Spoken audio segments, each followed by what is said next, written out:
In this video, we're going to be going through the goblet squat. Now, what's really useful to have here is a chair or a stool, anything that we're going to use as a marker to make sure that you're getting consistent depth in your squat, because that's super important.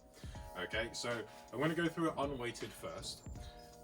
Let's start off with the feet. So generally speaking, feet just outside hips, toes pointed out slightly is a really good baseline to start. What you can do as a little test, obviously you've been doing lots of air squats in your warm up and stuff, is if I just go into an air squat as low as I can, a bit narrower, I know that roughly about there is kind of the perfect feet position width-wise for me. Now, I have found in my time that the best way to teach a squat is by using a chair. So what we're going to do is you're going to sit up in the squat position, so you know your feet position at this point. Now from here, we've talked a lot about posterior pelvic tilt. So from here, what's really tempting is as you sit back, it's going to be really tempting to arch your back and put loads of pressure on it. So remember that neutral spine, to tuck your hips under a little bit.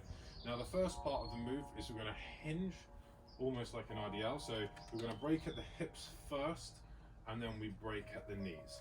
So if you look at my shoulders, they should be roughly in line with the middle of the foot. Okay. Now the reason the box is there, what we're looking for in terms of depth is thigh bone parallel to the ground. So if I do that again, I'm going to sit. That's about bang on for me, so that's perfect.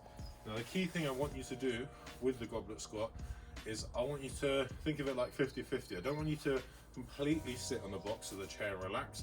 I want you to put half your weight on, so you're getting that depth, and then half your weight off, so you're still engaged and you're still working the whole time. I'm gonna add 10 kilos onto this. So when I say anything is in the goblet, it means the dumbbell is up at the chest, feet position is ready, tuck the hips under so the core is braced, break at the hips. Try not to overthink this, just basically take a seat.